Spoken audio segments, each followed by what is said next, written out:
Oh, hey, I'm glad you're here. Welcome to season 18 of VHS. And wow, do we have a season for you? We have a brand new Screen Teens with a stand up comedian, French animation, German action, Japanese surrealism, a virtual video store episode, and this time we're in the cult movies section.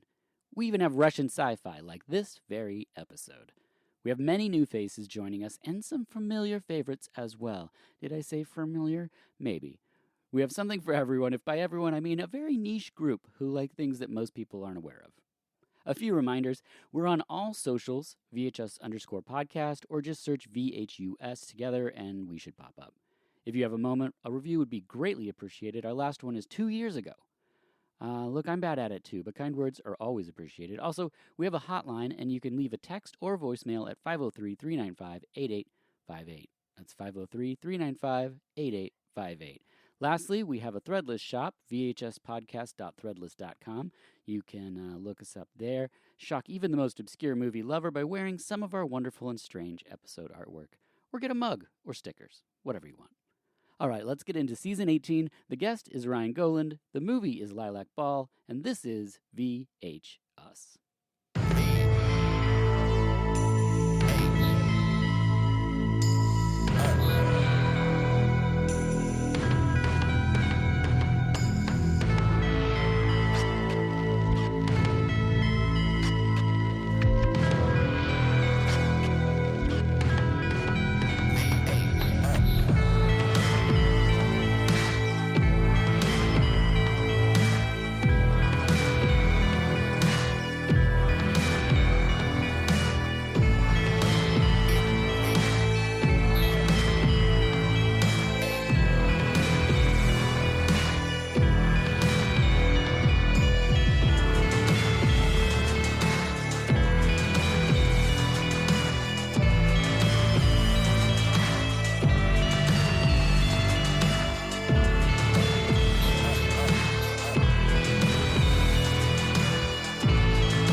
Greetings and salutations. This is VHS Presents New Releases and Late Returns, our podcast format where we first champion what is currently bringing us joy from the realms of entertainment before we take a look back at a forgotten gem. I'm your host, Dirk Marshall, and my guest is the head of all things New World Pictures podcast. It's Ryan Gowland. Welcome back. Oh, thank you. Thank you. I'd like to think of myself as the co-head. All right. We all know the truth, though. How's everything going with New World Pictures podcast? Oh, it's it's terrible. That's always my bit to go to. It's not, I don't know what we're doing. We're floundering. No, it's going great. Everything is going great. I have no idea when this is coming out, but Me neither. uh, so all I'll say is it's going great. We're talking about nothing but New World Pictures movies, and then we interview people that are involved. So we've got some great episodes and or interviews coming up. Perfect. I mentioned it before, but I just wanted to say congratulations again on the live show you did. Thank you. Thank you. Yeah, that was really fun. Which episode was that? That was a that was a instructional videotape that New Yes. World made and put out through their Learning Corporation of America line, starring Gary Coleman, and it was one of a two-part series called For Safety's Sake, where they just did a two-episode series of instructional videos for children to keep them safe. This one was called In the Neighborhood, so it was about keeping kids safe in the neighborhood. Another one is keeping them safe at home. Okay. Perfect. And then you also just did I always call it the wrong thing, but it was like a commentary. Is that right? Yeah, we did. We did a commentary for Adventures in Babysitting with the screenwriter of that movie, David Simpkins. And yeah, we did that, and that was really cool. And just two things that, as I was saying before, those are things that we're probably going to do again. So Mm-hmm. Live show was super fun. It was a really good time. We showed everybody the movie first, and then we talked about it, so that was cool. So everybody knew because we couldn't rely on people having seen this Yeah. Gary Coleman instructional video for children. Seems like everyone would, but yeah, I get it. Yeah, sure. Yeah. So we showed it to him. So, and then the commentary is something that we've been meaning to do for a long time. And I think I've kind of had that in mind to do for like a year. And luckily, just David was into it. And so we're planning to do more of those. I think we will eventually do some where it's just the three of us as well. But Mm, I think it's added value to have somebody that worked on it as well. And that's what we would like to try to keep doing. But yeah, it's a lot to have people sit down and talk about watch a movie with you. It's an totally. interesting experience. Yeah, it is a challenge. I really enjoyed that episode because obviously he had a lot to bring to it, having written it, and had Sure. some great things that I didn't know. Even with that movie, with how old it is, still things that are still coming out. So that was really fantastic. Hmm. But it also really highlighted the level that you go to you yourself with the research Hmm. element and just Hmm. like knowing shooting locations and all this sort of like it was just kind of a pitch perfect commentary that I didn't expect it to be as well put together because it's a podcast format, I guess. I don't know because obviously on Yeah. Blu-rays it's audio as well, but it just I don't know. My kudos to you all for putting that out. I really enjoyed it.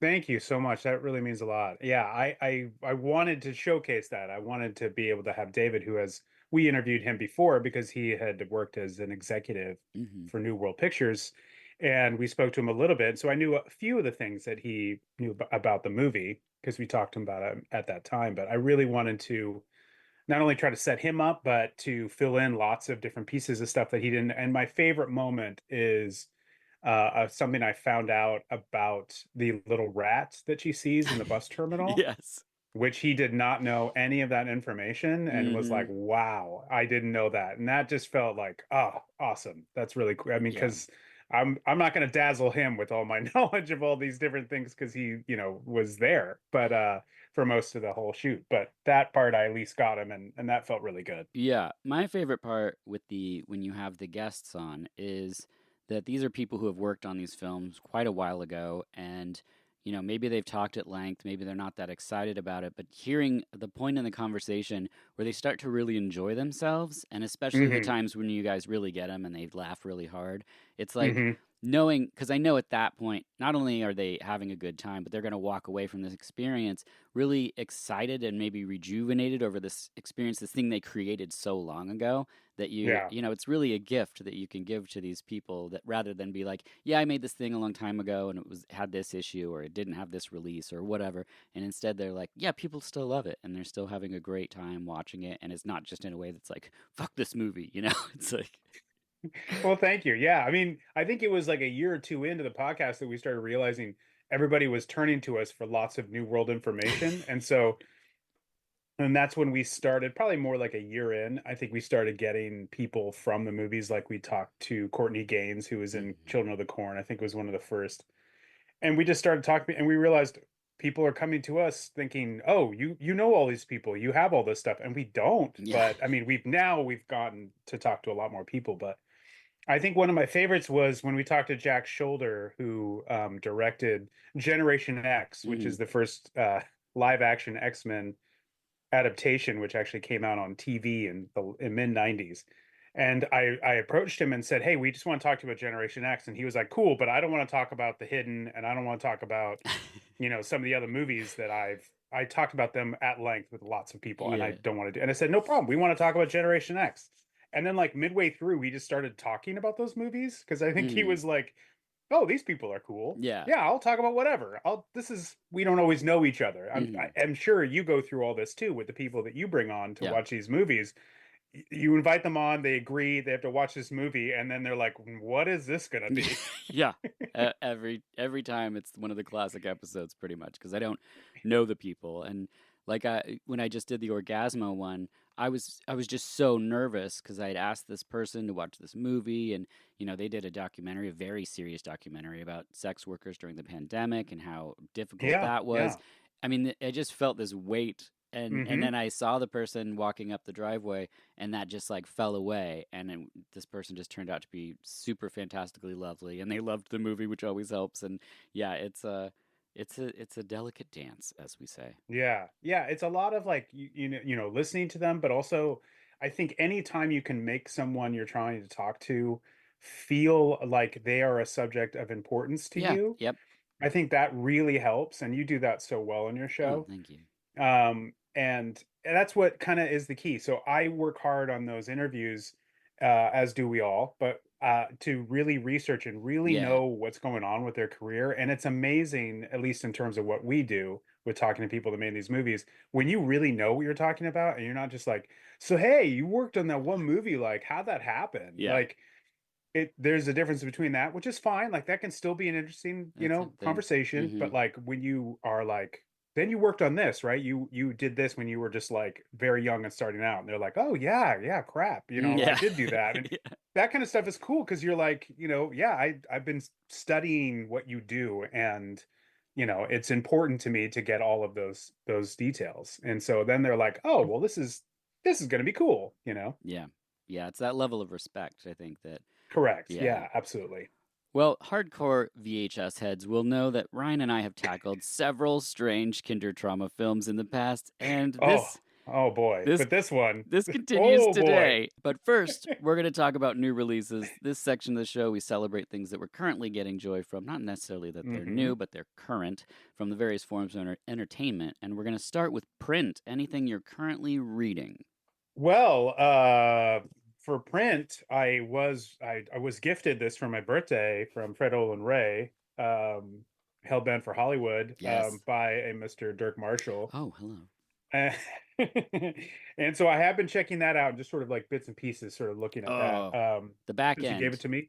Was that? The back end of it is what when because like I was reading it and I was enjoying it. We talked about it. You're like, I'm gonna get that book, but it's towards the back end. There's a bunch of Star Slammer and things and stuff in there where I was like, this has to go to Ryan because there's so much New World in here. So Yeah, there's a bunch of New World stuff that's very cool. And so I kind of read through some of that stuff yeah, already because I was like so smart. excited to get it. But I also did get this book, and so I've been reading through at least the first chapter, and this is Cinema Speculation by Quentin Tarantino, Never heard of him. Let me look. which I just was like, it was a really good deal. So I was like, all right, let's see what he has to say. And I know this is what he's been wanting to do for years, is to quit making movies that people like and start writing books that I guess some people like. And I only read the first chapter, and it's fine. It's a little bit of like I think the book itself it's not super structured, I don't think, but I think it's mostly like influential movies of the 70s. Each chapter is sort of about sort of going through it is a different movie title, and I am assuming as I get into it that it will be about, like, the next chapter I'm on is on Bullet, which I have seen a lot, most of the movies he's talking about, but he may talk about other movies as well. The first chapter is all about him as a young guy, young kid, seeing movies with his mom and his stepdad, and then his mom's various boyfriends, sort of how he fell in love with blaxploitation films, etc. And there's definitely a lot of like titles that he throws around that I'm like, oh, some of these I've seen, some of them haven't. That's kind of cool. So I might see some of those movies. And I'm hoping that this book will be something that will be interesting of the movies I've seen, and then force me to watch some others. And it'll be interesting to see. I'm hoping for more background and history, but we'll see if he does that or if he's just going to talk about his opinions of it. Because I don't know, not probably. I'm much more of an appreciator of the film history part of it Sure. than I am like somebody explaining to me the themes and stuff. Because I'm always like, well, that's what you saw, Mm-hmm. and I may or may not agree with it, but I think we all see different things when we see movies. That's why some movies are people's absolute favorite movie of all time, or they love this movie, and somebody else is like, that movie's garbage. Yep. So people see different things. True. How many times in the book does it say "okay" or "here's the thing"? Is that in there a lot, or did It's a the? lot. It's a lot. And there's a lot of the Yep. Yep. yeah, a Yeah. lot of that. A Okay. lot of that. I'll check it out. Yeah. It seems like he just sort of recorded it into a tape recorder, and It's- then they just printed it. That's why it's speculation. It's not actually rooted to anything. Oh my gosh. Yeah. Awesome. I am I mean, I'm finished with, but I've reread it 3 times now. It's called Scary Stories to Make You Scared of Stories. This is Mm, uh this is from the Boo Boys. It's just appropriate. it's a horror anthology. It's very slender. It's a Okay. small book. It's a comedy book that's kind of like, your scary stories to tell in the dark. They're very short. Right. Um, it's a lot of like swearing. There's some chapters I can't really read to my 11-year-old daughter, but there's some like there's a Gen Z Hansel and Gretel that's all Hansel and Gretel in Gen Z speak, and she thinks that is hilarious. So I read that to her a couple times. I didn't read her. Oh fuck, That grandma's house is, or that witch's house is Skibbity Toilet, right? that's in there. Yeah, Oh that's in yeah, there for sure. totally. I didn't read her. Oh fuck, there's a motherfucking mummy on the loose, and he wants to kill my ass. I didn't read her that one, but it's very funny. If you like horror comedy writing, this book is so good. It's so Oh, awesome. funny Awesome. and super Where cheap. are the Boo Boys from? Where It's actually two comedy writers, one of which worked on the Late Late Show with my friend Ian, and they don't say their names in here. But if you do a little mm, research, mm. you'll dig them up. And I did just talk about where one of them worked. But anyway, uh, yeah, worth checking out. Scary Stories to Make You Scared of Stories. It's a book that's not really about movies, but it does. The cover does have a Dracula with a pistol on it, so that should get some people going. And that brings us to Well, I don't always just read books about movies oh or movie history, but generally every time I come on your show, it's pretty much all I am buying of late. yeah. I heard them on All Fantasy Everything, and I bought the book. Everything else I've bought in the last, I don't know, 10 years are all movie books. It's like the history of Full Moon. It's like all Yep, that. I have that It's one. all Yeah. I listen. I mean, all I read is It came from the video aisles and Confessions of a Puppet Master, Yep, and got them both. uh, I have that The giant Fulci book that I got sort of into, and now I just stare at it. Yeah, that's the Stephen Thrower one, right? Well, yeah, I got super into Stephen Thrower because of the Coil connection, and Right. I have the I have his American Nightmare book, which I have flipped through a few times, and Nightmare then have USA or a different one. Nightmare USA. Oh, Sorry, same yes. thing. I was just staring at that book. I was sitting on the couch going, I've got to read that thing. Yeah, and I look through it and I've read sections of it, and then I put it down in complete intimidation. Yeah, Like this book is just it's heavy, yeah, it's it's big, massive. it's yeah. But I have it at my desk, so it's always ready for me to pick it up. But yeah, And I just feel like lately all I'm getting is these movie books, and that is showing my age. Whereas mhm, instead of like that dad that's like, well, I got to get into it. I love World War II stories. And you have right, like a whole shelf of World War II history books.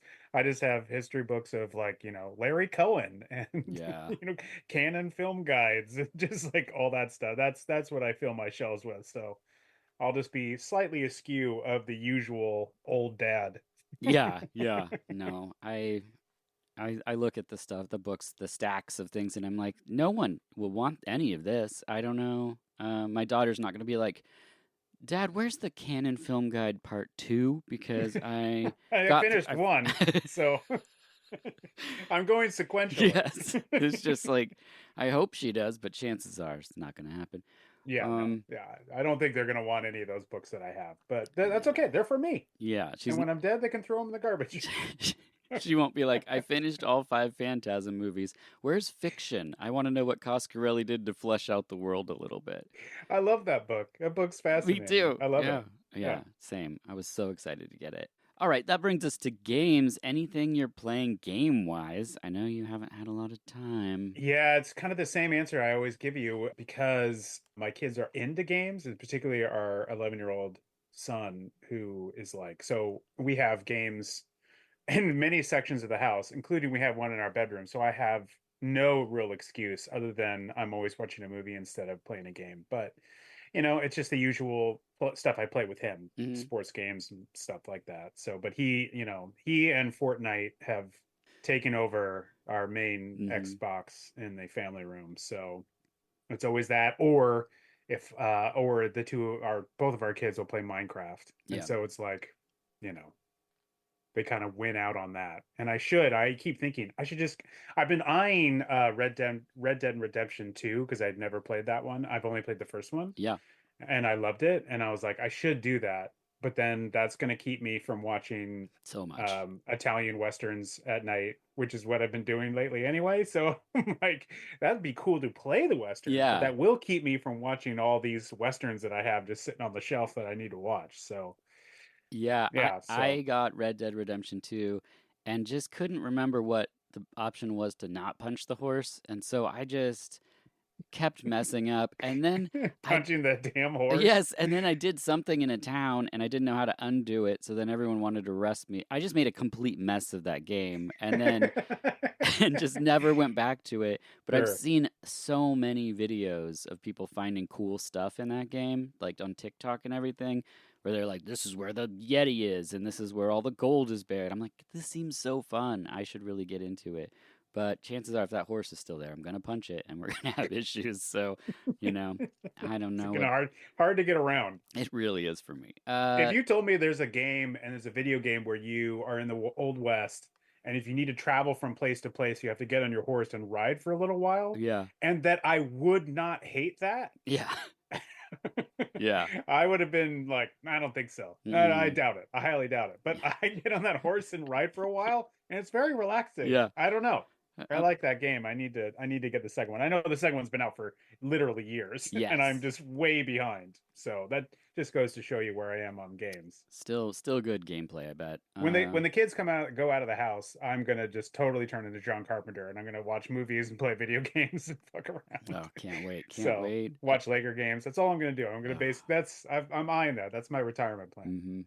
mm-hmm. Well, I've been playing Dead Island 2. Is that right? The new one? I guess Yes, so. yes, I need to get that one too. I love the first one. So this one has a new game mode called Neighborhood Watch, and it's for 3 players, and you have basically 4 days, or it's just 4 missions, and that's how you get ready for the fifth day, which is when it's a siege on a house, and you try to defend it from the zombie horde. Oh, cool. It's really almost impossible with 2 people, but when my friends JL and Sean Baby are on and we're all 3 playing, it is such a blast and it's just total chaos. Like I'll throw down my firecrackers, which can blow the feet off the zombies, but then Sean Baby does a flying kick that knocks the zombies away from the firecrackers, and then we all laugh because that was completely pointless on my part. And it's just Yeah. it's a complete hoot, the chaos. And if you get downed, there's no time limit, so your friends don't have to rush in any. They can kind of maintain the zombie situation and then come get you. And so there's really no stress. We just have a great time. We play one Oh, round, that's fun. and then That's either fun. like his baby is woken up, or something pulls us away. But that's like our little social time where we play like a 45 minutes of a zombie game, and it's just really gross. Like you can make these toxic brass knuckles and just punch the meat off zombie faces. And I just think, I didn't know I needed that, but it sure is fun. I gotta get that one. I probably said that last time, but I do need to get that one. If you have an Xbox, I think it's free with a Game Pass or whatever. So that's how we all got into it. Got it. Which brings us on to music. I know this is one of your favorite sections in the new releases. I do, but I only have a couple. Okay, let's see what you got. I got, for one, the brand new record from Systems Officer.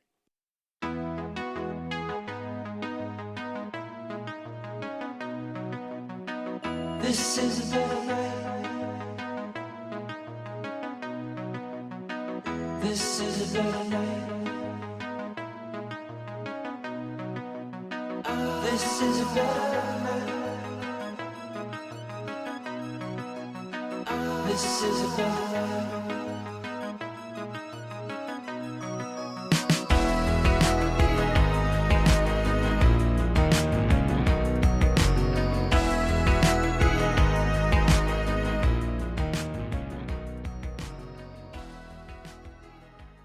Never heard of them. In our code, this is the bass player from Pinback, and this is his Okay. solo group. And he put out a record, which I have in the other room, and an EP. This is years ago, and they just re-released his EP, and then they just put out this new record, which only one of which I already had the single of. He's been releasing like individual songs for like years just on Hmm. Bandcamp through this band. It looks like now they're trying to actually make a big attempt to kind of push his music, and he kind of started his own label and put out this record, and I got it, and it's signed. I'm a big fan of Pinback. They're from my hometown of San Diego, and so I've been into this, and I've really enjoyed this record a lot. Really enjoyed it. Seeing Pinback tomorrow, actually. Oh, okay. It's kind of interesting since Pinback was the side project for both of them, and for Zach Smith and Rob Crow. Rob Crow was in. He does a lot of solo stuff. He did Thingy. He did a more recent side project called Plosives, Okay. which is really good and worth checking out. And that's with another guy from San Diego. I think the guitar player from Rocket from the Crypt and Hot Snakes. So there's that. But Zach Smith was also in a band called 3 Mile Pilot, which you may or may not have heard of. I remember them. And that sort of splintered off, and he went to Pinback, and then the singer went on to Black Heart Procession. Oh, cool. Okay. And so I think one song has the singer from Black Heart Procession. It does lyrics, doesn't sing. He does the lyrics for one of the songs. But okay, they're still like kind of working together. So the drummer from 3 Mile Pilot plays drums a lot with Systems Officer. So like they're still apparently friends. But yeah, that's Systems Officer. Check it out if you haven't heard of them. And of course, the brand new Cure. Nice. Yeah. That's the vinyl. Songs of a Lost World. What's that? That's the vinyl that has the rock on the vinyl. Well, they all have that. This is the slower. Great. This is like the one that's supposed to be like, it's a double LP version of it. So it's supposed to get a little bit more of a fuller, richer sound. I don't 100% know what exactly that was. I just know that I went on to order it and they said, this is supposed to be an even better sound. And I was like, sure. Yeah. Put it in the basket. Let's go. Yep. Because I was going to buy it no matter what. So I was Sure. like, whatever. Sounds good. Just give me it. Because it's the first Cure album in so long. 16 years or something. 16 years. What do you think? I think it's a bit of a mixed bag, but for the most part, I really like it. I think it gets it starts incredibly strong and ends incredibly strong, which is the sign of any good Cure album and many good Cure albums, even some of their worst albums. Some of the worst albums have like a good song to open and a bad song or a good song to open and good song to close. I'm thinking of Wild Mood Swings. Fair. But there's a couple songs in here that are a little like, okay. But generally, I really dug it. And they already came through Los Angeles and we saw them live. So they played a lot of these already. And then I was just like listening to people's recordings of them playing it live in various cities. So I was kind of used to some of these tracks. So I'm still kind of getting used to the ones I didn't know and they didn't play. But for the most part, I think it's pretty good. I didn't hate 413 Dream, their album 16 years ago. So I didn't think that one was as bad. Not a big fan of The Cure, the self-titled. So this one to me is like pretty good. And I bet they got more songs. So maybe this is a sign that they're going to start pushing out. I mean, The Cure don't have to do anything at this point. Right. When I worked at the first indie record store I worked at, we got a promo copy for Blood Flowers. And I had seen absolutely nothing. I just suddenly was holding a new Cure album. And it looked dark. And I was like, what? And it was fall, I feel like it was. Or at least my brain paints it as gray. And I put it on and played it in the store, and I love that album. It's a good album. Yeah. It's so good. And so I was just waiting for something new. And then this album comes out, and then people start talking like it's their new album, it's their last album. The whole thing is kind of an end of their career. And then Robert Smith is like, I have 2 more albums, and they're almost ready to go. 5 of the songs have been living together, and so that album's coming together super quick. I already know the trajectory for the next 2. And I was like, thank God, Robert. Thank you for that, because they're just one of those groups they're all musicians and they've all been together most of them have been together for so long that it's just like, I love that. I love Phantasm. I love these people that are all together making these things continuing to breathe new life into it. And so I'm excited to see where they go. I'm excited to see where else. I mean, considering how good the good tracks are on this, it's like, I'm certainly curious. I will say, just as an interesting footnote, or not interesting footnote, depending on how you take this information, but here we go. This is one of the first records that they have where it says all songs by Robert Smith. Yeah. usually he just shares credits. Mm-hmm. But then he says, and performed by The Cure, and then lists everybody else that works on it. I've never really seen that in one of his records before. Usually just he just lists everybody that's Well, in the band yeah. at the time, and they all get credit. Maybe Porl's busy. I mean, we don't know. You know. Isn't Porl married to his sister? Or was Porl Tolhurst? I think No, so. Thompson. Porl Thompson. Lowell Tolhurst, of course, got all the credit for Disintegration. I Yeah. think he was so drunk. I don't think he did anything on Yeah. that record. Oh, so good. We should just do a whole Cure cast. Okay, music-wise, speaking of bands that have been around a while, I have been really into Lassig Benthaus.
The mastermind of that is Uwe Schmidt. Do you know Lassig Benthaus?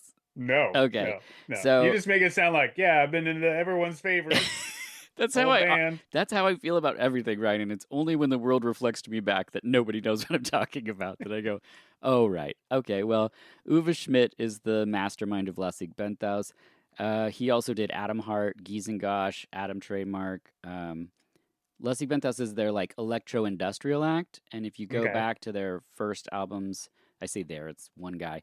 It's just super well produced. He's like Jack Dangerous to Meet Me Manifesto. Like there's electronic stuff that they're doing where you're just like, I don't even know how you're doing what you're doing, and super analog, really awesome.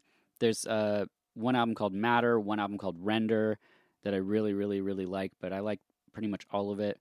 There's an album called Cloned, which is just variations of songs that he did, so you can see just like how he could change the structure of a song or the complete sound of it.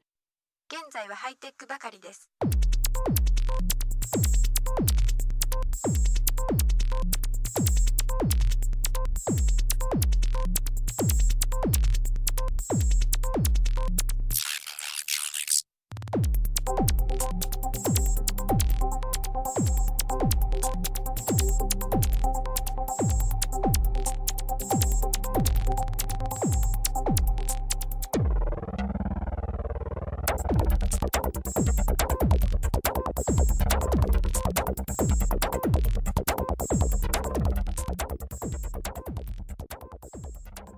The last album they did was called Pop Artificial, and it's all cover songs, so like David Bowie stuff and Prince, and it's all very laptop-y, early 2000-ish, but people might find that way more easy listening. I like all of it, but I really lately have been into the cold electro industrial stuff, so I was telling you I just reorganized my physical media collection, and that was listening to early X Marks the Pedwalk. I just busted out all these like Cleopatra CDs and was like, let's do this thing. And so all these bands that were kind of influenced by Skinny Puppy back in the day. So anyway, this Lassig Benthaus, he just remastered a bunch of the albums. You can find them on wherever you're finding music. Thoroughly enjoyable. And then Underworld put out a new album called Strawberry Hotel, so I put that on. And I fell off their 2000s stuff, but their 90s output meant a lot to me after they changed from being an alternative rock band to being an electronic group. This album feels like it's right in between Dub No Bass with My Headman and Second Toughest of Infants. So like we're talking 93-ish is what it feels like. Like Darren Emerson's not there doing the cool like drum and bass programming stuff, but it just has this feel. Like they put on Born Slippy and were like, I think we could kind of get this vibe back together. And so it's got some really interesting stuff in there. I highly recommend it. And then, of course, it's fall. If you've been listening to the podcast, you know I'm a huge Scorn head, so I'm back down the rabbit hole of early Scorn stuff. For people that don't know, it's a 90s post-Napalm Death group of Mick Harris and Nick Bullen. And the album Evanescence is a great album. It's super dark and dubby. And there's a remix album called Ellipsis where there's a 12-minute piece that samples Harvey Keitel and Bad Lieutenant.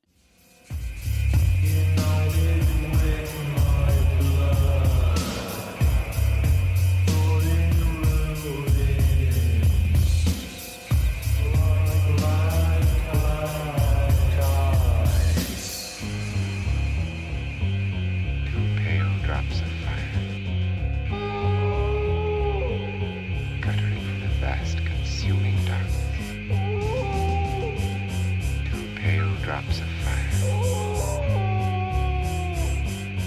guttering in the vast consuming darkness. All night long, all night long.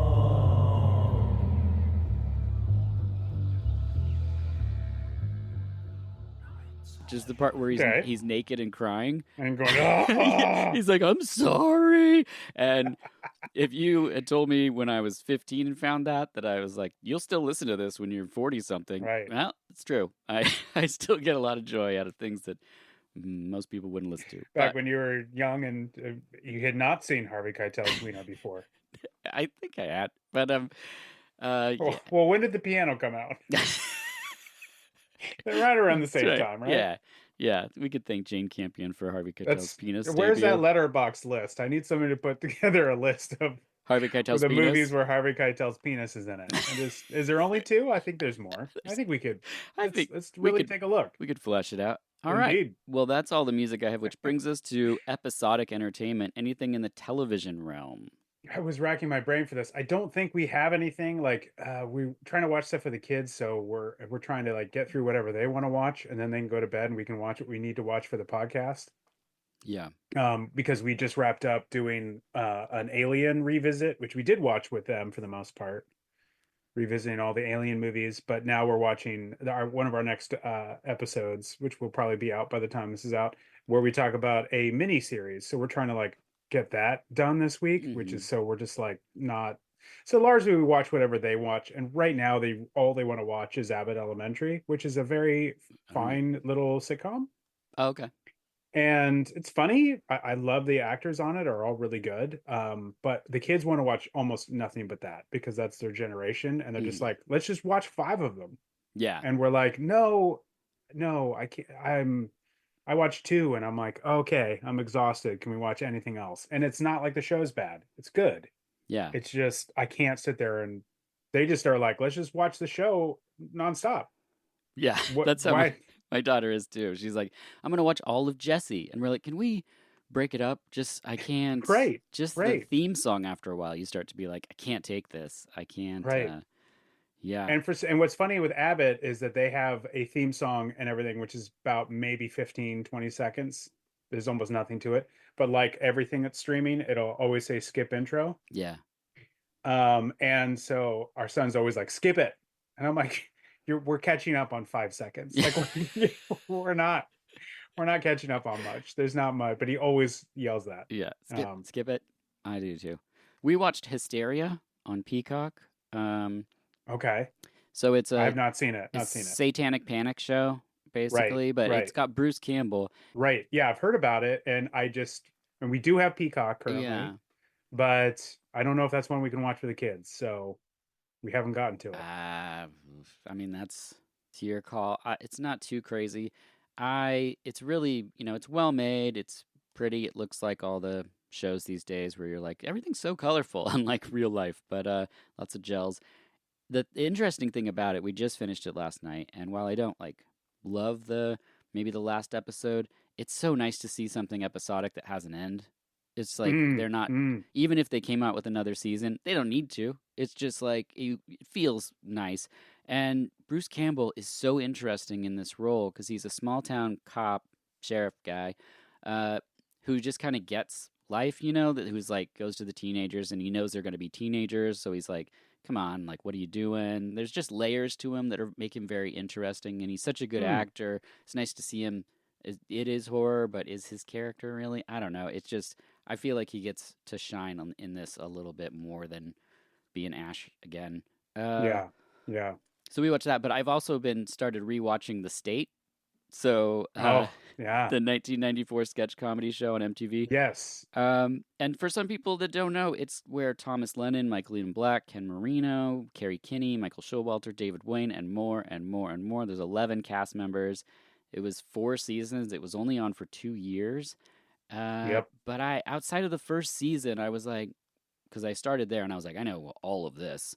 Once I got to like the 3rd season, I was like, some of this is familiar, but some of this I don't think I was watching yet. And they went on to do Wet Hot American Summer and kind of. We'll get to some stuff when I get to the movies for sure. Oh, okay. But, Yeah. Well, yeah. I one thing I have been watching and I watched through the whole first season was Strangers with Candy. Oh, I was nice. trying to think of new shows, but like I also will put on an episode of that at night too. Yeah.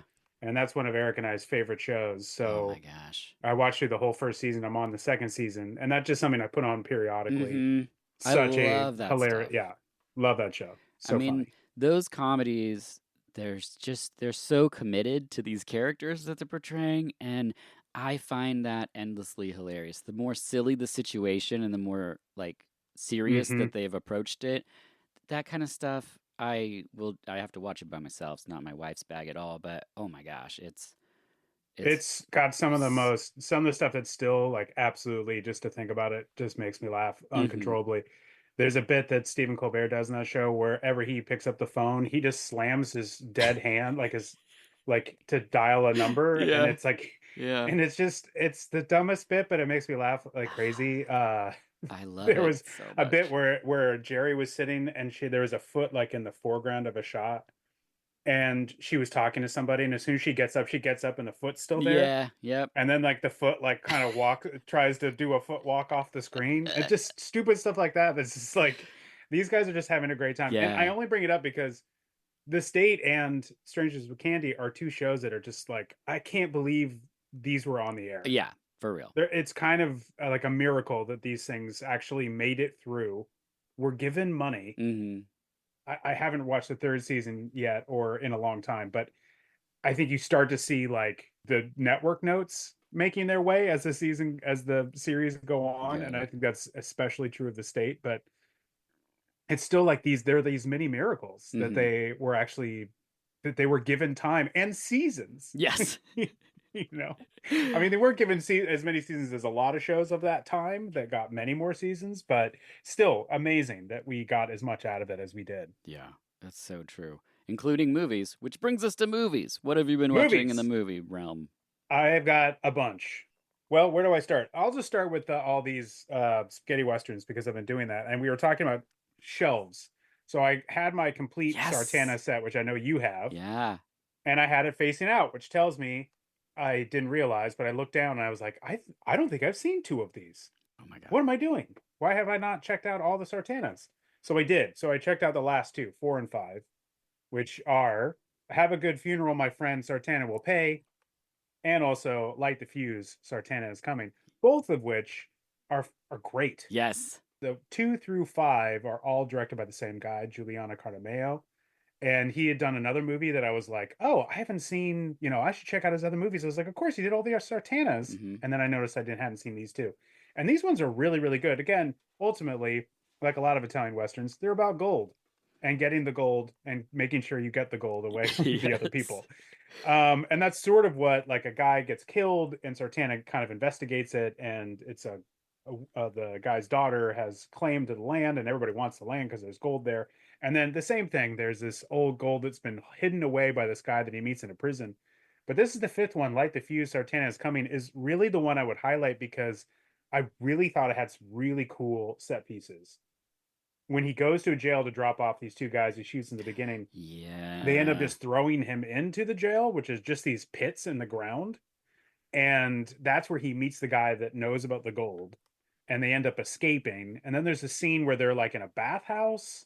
There's just like tons of interesting set pieces. And then, of course, not to spoil anything, but he plays an organ at the end, which is not quite just an organ, and it's just fantastic. Yeah. It's really, really good, and I really enjoyed that. So I'm glad I got to finish out the Sartanas, one of my absolute favorite. I don't think I don't think there's a bad one in the bunch. I don't really think there it's is either. I think this, even the one with what is it, George Hilton taking over Sartana for one movie. I still think that one's pretty good too. Yeah. I really enjoy them all. I also finally got this. This is the second series in these Arrow sets of classic westerns. They call them classic westerns. They're all Italian westerns.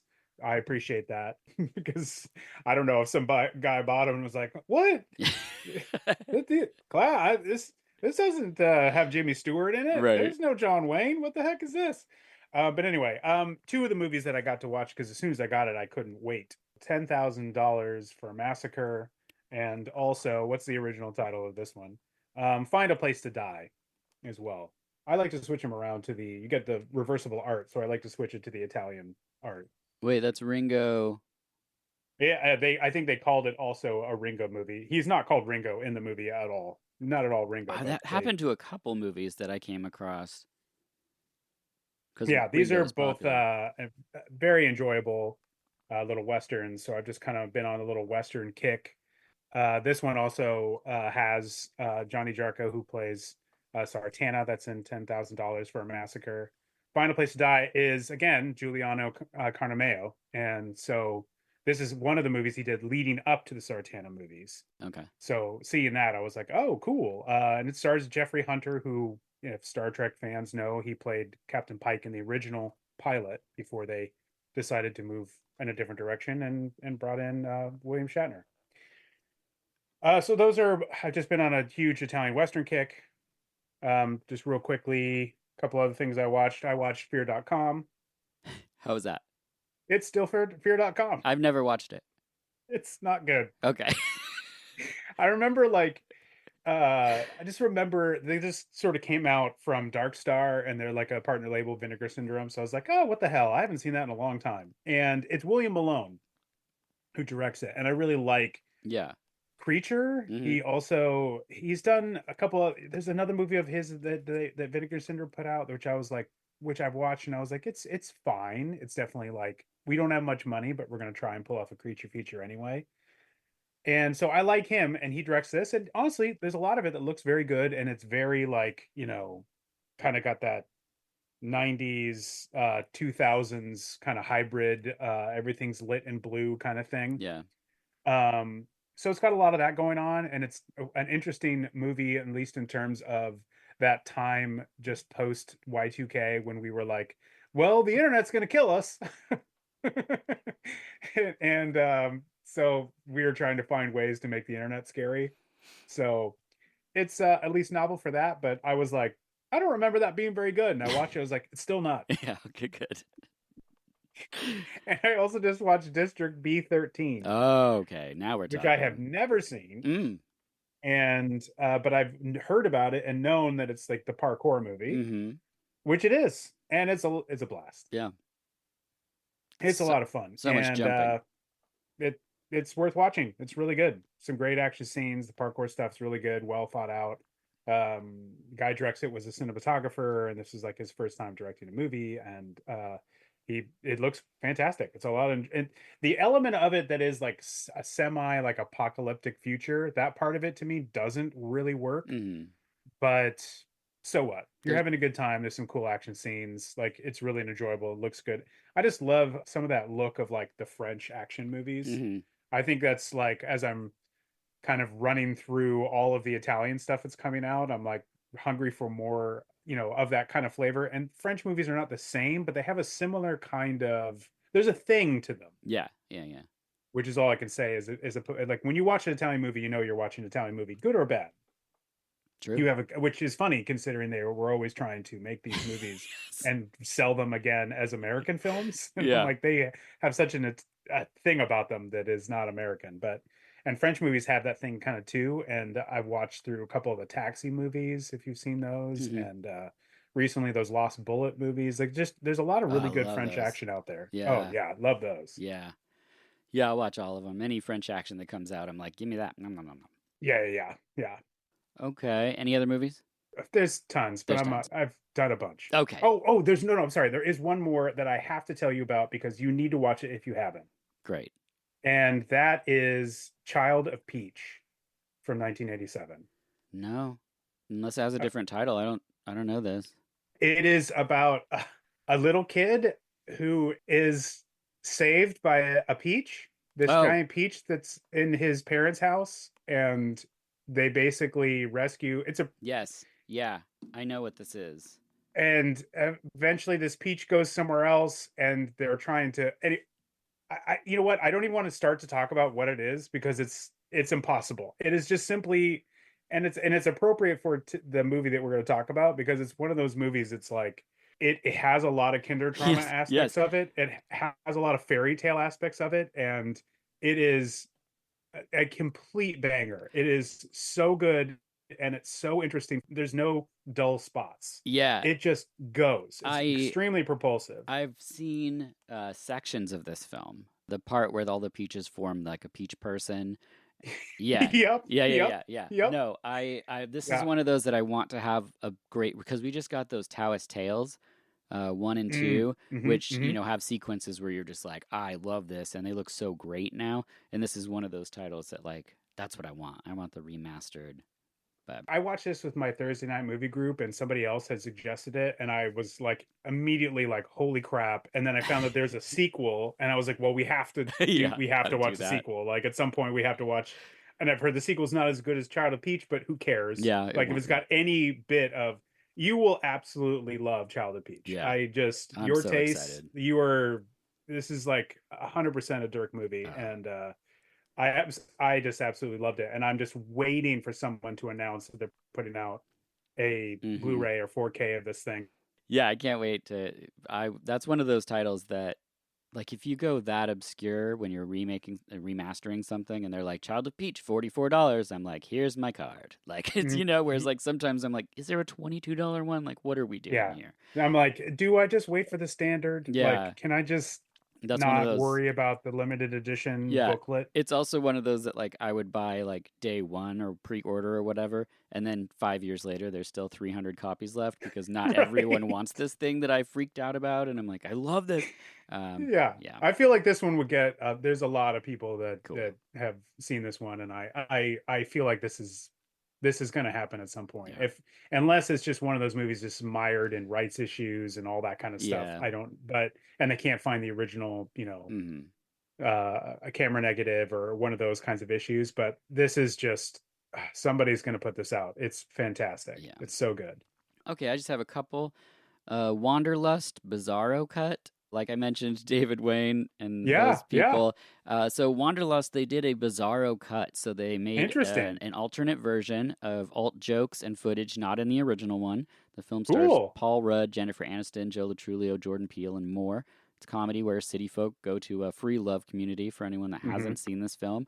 I saw the original. I found it quite fun. I do agree with the movie itself that the title is not a good title for a movie, so it didn't really do it a good service. But the Doesn't bring people in. the Bizarro Cut is very fun. I just love these people that were able to do this stuff on such a big scale. They can be this silly with things, and it's really fun. That led me to watch They Came Together, also directed by David Wayne. Very good. Paul Rudd, Amy Poehler, Michael Ian Black, Christopher Maloney, and more, where Amy has a candy shop and Big Candy is going to shut her down. There is a shot in the very beginning of this movie where Paul Rudd, Amy Poehler, Bill Hader, and I don't know who's playing his date, are having dinner, and Paul Rudd goes to take a drink of his wine, and right before it cuts to the next shot, he puts his entire mouth over the top of the wine glass, and just that second of it, I was like, this is the best. I showed it to my wife, and she was like, why would they do that? And I'm like, I don't know, but I'm telling you, that's like probably my second favorite moment in the whole film. The other part is when Michael Ian Black gets fired, and Christopher Maloney says, clean out your desk before I change my mind. And Michael Ian Black says, I want you to change your mind. Then I'd still have my job. Come on. Yeah, so funny. It's so funny, so silly. And I, like I said, starting with the state stuff, I just love the commitment to the silliness. And then I rewatched Ghost Keeper from 1981. Okay. Ghost Keeper. Interesting. Friends on a New Year's Eve snowmobile excursion. This is what the description of the film is. Find themselves at a lodge with a woman hiding an evil secret.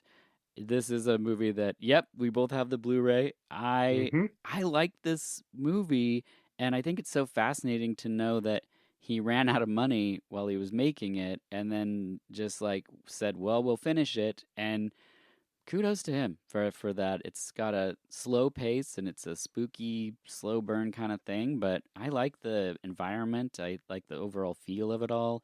You might have some things to say about Ghost Keeper. Not really. It was released by New World Video. Yeah. So this is one of the movies that we are going to talk about. And we had talked about doing it earlier this year. Yeah. But for one reason or another, I think it was when we did June Vroom. I think Mark had chosen this one, even though it doesn't really have cars, but it has the snowplow. So that's what he was thinking of it. But we ended up having too much, so this one fell out. Ah. But it's like in my New World shelf, which is filled Yes. with movies to my side. This is like up on the top shelf, which is like all the stuff we've been talking about doing lately. So we're gonna get to this one soon, I'm pretty sure. So Well, there's a little teaser for everybody that Ghost Keeper is in the works. I know. in the works. Oof. Yep, it's a New World Video.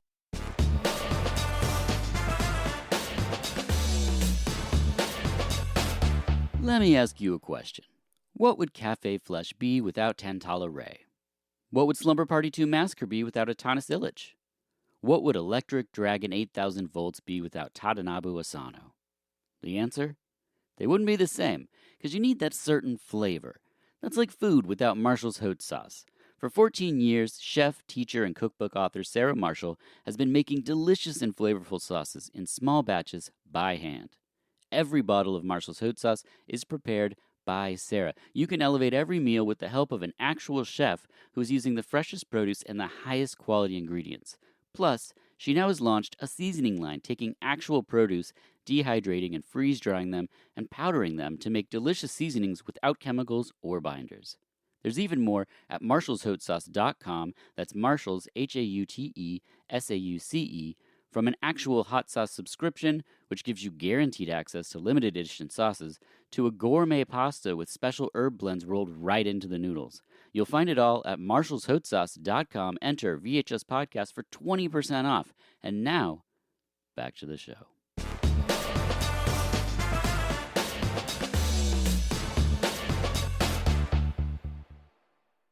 All right, which means it's time for our late return to Lilac Ball, another movie that everyone's clamoring to hear about. Lilac Ball, aka Purple Ball, it's a Soviet science fiction film from 1988 starring Natalia Guseva as Elisa Selezneva, a character she had previously played in a TV miniseries called Guests of the Future, which I watched. There's also an animated film, Mystery of the Third Planet, from 1981. You can find that on YouTube. It's really good. I love the animation in it, and it features the same characters, Green, the professor, and Elisa. I will say that Gromezaka is wild looking in that animation. He's like, really? He's got like a bucket for a body and like missiles for eyes and like 9 arms, and it is wild. I love 80s Russian animation, and it's just gorgeous. I don't know what more I can say about that. Probably going to come out from Deaf Crocodile soon. Oh, I'm sure. They're probably almost done with it right now. They'll probably have it done before this comes out in July. No, I'm just kidding. Wow, you're so ahead of the game. I'm so impressed if that's true. It was directed by Pavel Arsenov, who also did Guest from the Future, King Stag, and his last film was Wizard of the Emerald City in 1994, which is a Russian version of The Wizard of Oz, which I also watched, and it's interesting. The film stars Natalia Guseva, mostly known for this character, and she didn't really go on to do a ton of acting. It wasn't really their goal, but I do love this character in here, and much of the cast also comes from the TV miniseries. So, Ryan, what's your rich history with Lilac Ball? This was the first time I'd ever heard of it, and I was going to ask you how you heard about it. I think having watched it and looked into it a little bit, Yeah. it seems like this is like kind of one of those culty cult films, like true cult films. Yes. Where like cult films we talk about as like, there's a lot of cult films that people have heard about, but they know that they weren't popular at the time. And then but this is one of those that like cult film fiends are like, I need more. Yeah. So they seek this one out. And so I was like, okay, this is not one that was on my radar. Yeah. So how did you hear about it? This is that rabbit hole thing, like kind of like the singing, ringing tree, where you're just digging through and then you find an image and then you go, what's this image from? And then you try to search that a million different ways. And Was it the guy with the skeleton jawbone glued to his face? Was that the one that where you were like, well, I have to see this movie? no, you know what it was? It was it's the little clam-like things that whisper to the tree that has an eye and a human ear. It's right Mhm. after they get to the land of legends or whatever. It was They just go that, back in the past. and I was They like, time travel. is this a Jim Henson thing? What is this? I didn't even know it was Russian at the time, and so then I was just like digging and digging and digging, and then I think it just got lost, and then saw the same image, and then was like, okay, I'm gonna try searching because it was a while ago, and and then I found out that there was a DVD I could get, and I was like, Ryan, you know how it So goes. is the version that I watched that you sent me, is that a rip of the DVD? That's the DVD. Yep. Okay. Yeah, it's Okay. not. You can't find it really anywhere else. You can find small clips and images online, but the full film Purple Ball, I at least at the time when I was doing this whole thing, I could only I find did this. search for it and I found one copy on YouTube Ah, because there's a section of the film where the subtitles disappear. yes. So that I was like, oh God, oh no. It's just short. It's a short section, but Yeah, it's a small section, but I didn't know that at the time. So I started looking around because I was like, oh God, I got to finish watching this. And then I found it, but unfortunately, it has Spanish subtitles. yeah, that's the So it's problem. like, You can find some of the films, especially discussed in this season of VHS, where you'll find it online, but it doesn't have English subtitles. It'll be yeah, like a yeah. Turkish film with Spanish subtitles. Like it's so hard to find these with the English subtitles. And so I have a couple people out there that work on stuff for me. But this one I was able to find and very excited that I could get it to you so that we could now press play on Purple Ball. Чего только нет на этом, на белом, на свете. Нам выпал счастливый, но трудный билет. Мы века 20. We start with a fantastic theme over our credits, and we get our Heck first yeah. look at a spaceship, and we learn that it's 7:45 Moscow time. Like, do I need to keep track of this? I was like, okay, we're in space. Everybody knows that's Moscow's favorite time for the day. If you're gonna start a story, I mean, that's the time to start it. the captain checks in with the ship, and we see a woman prepping dinner. The captain tells a man that he shouldn't have brought Alice. So he tells the professor, sorry, that he shouldn't have brought Alice, His daughter. his daughter, but she just loves to go on these adventures. Watching this the first time, I didn't know this was part of something that was a mini-series or anything, so it Right, just drops right. you right in, and you're like, who are these people? What's going on? It's based on like a series of books. Right? Yeah, It's yeah. like the Alice characters in all these books, and then they adapted into that cartoon, and then the mini series, and Yeah. then this movie. Yeah, yeah. And even the miniseries, she doesn't pop up right away. There's another character that you follow. You can find all 5 parts also on YouTube Okay. of that if people want more after Lilac Ball. The captain... So they sit and eat in what has got to be the coolest dining room I've seen in a movie. I don't know how you felt about this round... The set design on this is tremendous. It's so cool. It is so great. And I don't know if I would love to know if it was connected because that little circle, it's all sort of in a circle. Yeah. And there's 2 stairways that go downstairs. It's like a 3-level, it's like a tri-level thing. The second level is like where the computer is. And then Yeah. the third level is like it's semi-enclosed and it's where they have their eating area. Yep. So in the third level, you go down below and then there's like this curved like hallway. And I'd love to know that they actually had that curved hallway and that's where they shot those hallway Yeah. sequences. And it actually all was one environment, but it very well could be a couple different sets. But I was like, holy shit, this is really well made. Like Yes. right away, you're like, I mean, from the opening jump when you see the ship, I was like, okay, I can see why Dirk sent this to me, because the ship is very much like a sort of Battle Beyond the Stars Yes. Yep. kind of vibe to it. It's like, okay, this does not look like a real spaceship, just looks like a little tiny model, but like a well-made model, but Mhm. like, you know, just somebody's idea of like, let's make a spaceship that looks different. And then you see the interior of the ship, really see where they all are and the whole layout of it, and you're like, somebody worked on this set and built this Yeah. really cool looking set. Hmm. And the way that it's lit in different areas, when Yeah. you see the whole thing, it looks incredible. Yeah. This is the type of thing that, like, if someone goes, "Do you like science fiction?" I'd be like, I don't think so." But then I see something like this from like Russia, or like we were just talking about France or Italy, and there's something about that vibe where I'm just like, I love this. I love whatever Yeah. this is. Like Yeah.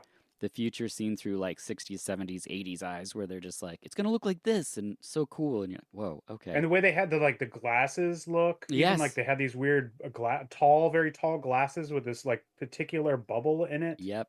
which is like not even halfway up. It's like a little lower, so you would hold it down below and then Yeah. drink this long glass. It's very unique and weird. Like there's all these little aspects that they like, like this was not just like thrown together. Like, Right. let's adapt that story. They're like, okay, great. If we're gonna do it, let's really make this look fantastic. Yeah. And there's a lot of care that goes into it in what is a very weird story for children. Oh yeah, forgot to mention everyone. This is for children. So gather Yeah. the kids around, because Yeah. Alice has a frog, and the captain's not thrilled about it, but she says the frog's a princess, and the captain thinks she shouldn't care about magicians and princesses. And I was like, what's happening? So she puts the frog in a jar, but then it's just back on the table in no time, and I was like, I don't trust this frog. It can, Naughty like, frog. what's going on here? Suddenly they notice a ship is nearby, and they go, maybe it's Gromazeka. And you're like, I don't know what that means either. And What is that?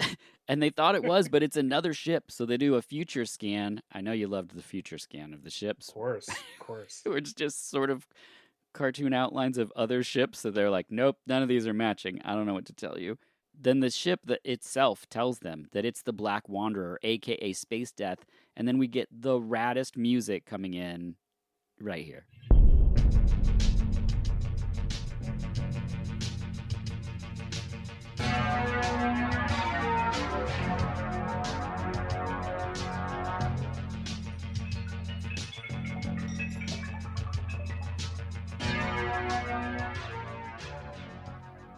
Ugh. And I love that. Like, I rewound it because it just drops in just so perfectly. And it's just like, this is evil space funk. I hope you're ready for this. Yeah. It actually has some rad music. Yes. It has one song towards the end that I was like, ho hum, because I was like kind of excited anytime a song kicked in. I was like, ooh, it's gonna be good, because they were like really good songs to start. Yeah, I completely agree. So But the sequence when she goes on the Black Wanderer, yeah, which is all drenched in like red light, yeah. is pretty dope. Yes. And I was like, this is like, I assumed was a DVD rip, and I was like, again, somebody takes this, and Yep. I'm looking at you, Deaf Crocodile, because that's what your bread and butter is all these like movies from around the world. Take this and get the original camera negative and like Mhm. be able to see that contrast. This is a movie that I mean, holy shit, this would look Yeah. incredible. Oh yeah. Yeah. They decide to not call in a patrol, and they said, you know Why what? would you? You know what? The surface is dead. The engines are out. Let's just board it, and then we'll just deliver it to Earth. But the ship says it's going to reach Earth in 16 days anyway. So the captain says, I'm going to go, and if I'm not back, hey, the professor's in charge. So maybe this is goodbye. I don't know. And he just gets on the ship, and you're like, whoa, all right. What is this crew of 3 doing? Seriously.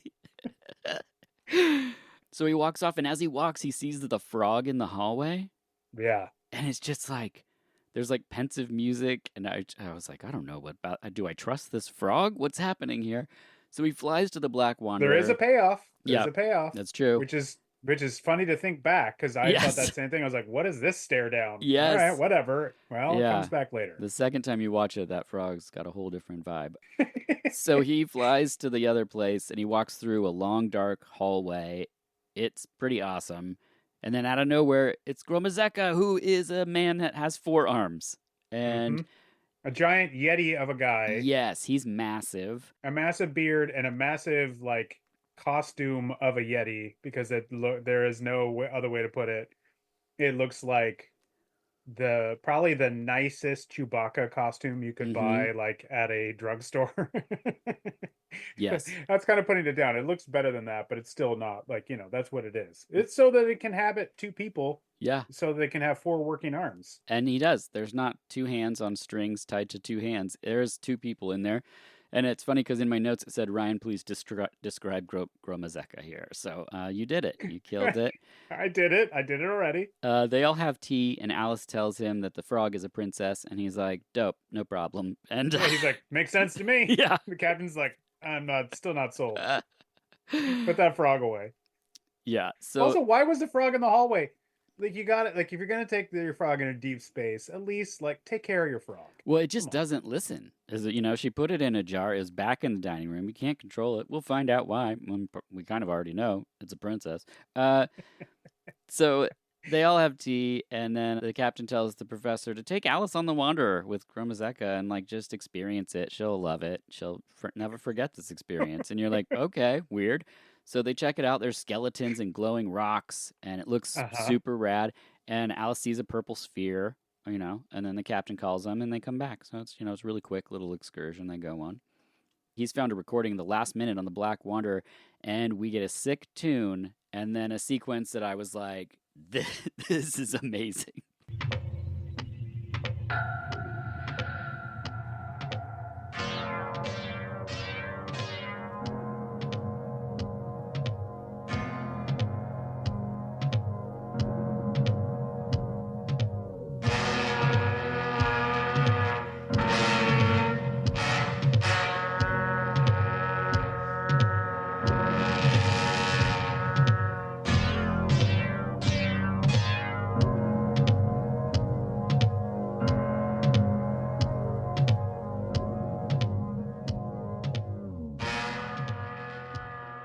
Yeah. On like a set? Was that a set? Yes. It is, if it's a set, it is a massive set. Yes. Yeah. Huge. And I know it's done at this particular studio. Gorky Film Studio, I think, is like the production company. And that was like a big company, I think, that put out a lot of Russian movies. I'm not going to try and pretend I know a lot about it because I don't, but that's the studio that put it together. And there had to have been, that's why I looked at it, because I was like, these sets are impressive. Like, there's no way this is not just some people cobbling together money to like make another adaptation. Like this has something behind it, because that set of the recording is huge. Yeah. It's a huge set. Yeah, we see a procession of people in silver headdresses and cloaks that are lit with white circles on their backs, and they each are putting spheres in this sort of round table with a purple column in the middle, and the spheres are kind of shooting up. But then one person drops their sphere, and they all start running around. There's gas filling the chamber. And then we see from this small sort of room a giant, massive space that's like these tubes of silver. There's a walkway that they're all struggling to... They're falling off of it, and it's like far. It's like 20 feet or something. It's like... It's so crazy, and they're all dying, and then there's 2 left, and they shoot each other with laser guns, and both catch fire and then fall off. It's just like, what is this kids movie? Yeah, it's the kids' Event Horizon. Finally, an Event Horizon for the family. Lilac Ball. We can all enjoy it. So the captain comes back to him after seeing that footage and says, "We're out of here." Yeah. Same as Event Horizon. Same thing. This is not good. So the professor gets the ball from Alice, and Alice says there's a gas in the ball. It's the virus of enmity, and it'll make you hate everything and kill everyone. And that in August 16th, 2087, the ball will explode on Earth, and we have 10 days to stop it. So you're like, okay, got it. I get what we're doing now. So how are we going to stop it? Well, Green is going to take the ball to Earth in hopes of developing a cure. So they get in their space chairs, and they travel to Earth. Captain accidentally tells Earth they're carrying a deadly virus, and so they're like, no thanks, we're good. We don't want that. You can't land here. We're going to put you in a cloche. So a giant lampshade floats after their spaceship, and spoiler Yep. alert, traps them on a plate that then Uh-huh. lands on the planet. Yep. Yep, just like space always intended.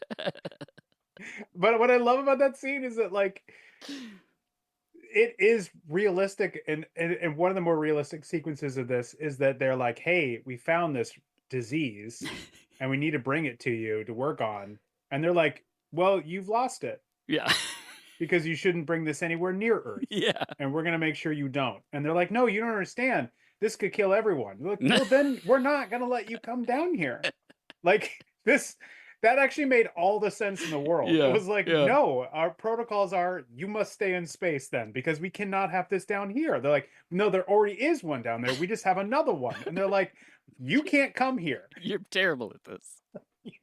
And they're like, why don't they get it? It's like, because you you should have buried the lead Yep. on this one. Yeah. You really should have just kind of said, hey, we just want to land.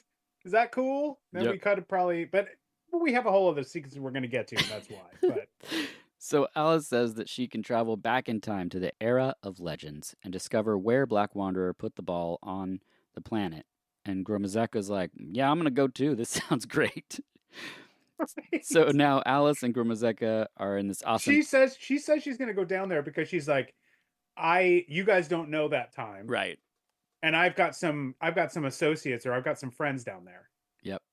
And I'm like, how does she know the layout of that time? How does she have friends?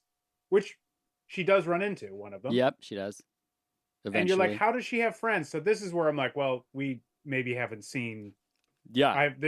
I'm catching the third installment of this adaptation, Which I still think is the best way to watch it. Because you're just going, wait, what? Why? Yeah, no, I agree. It did not spoil my enjoyment at all, but I was just like, how does she know anyone? And because they are just instantly like, sure. Yeah. Yeah. They're like, no, you should go. all right. You should go, young lady.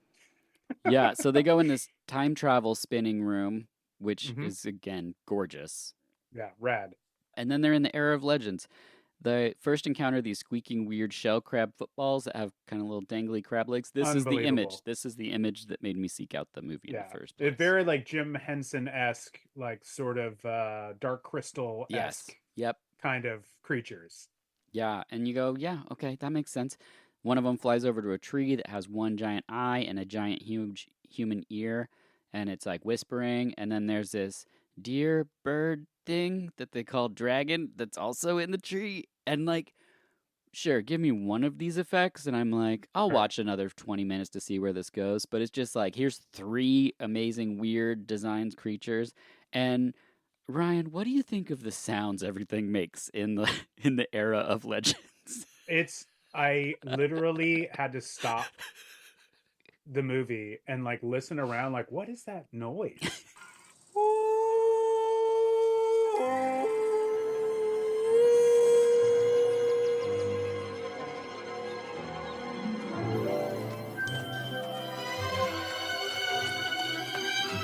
Дракончик. Дракоша. О.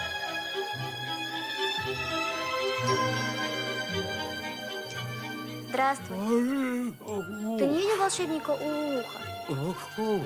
Понимаешь, он мне очень нужен.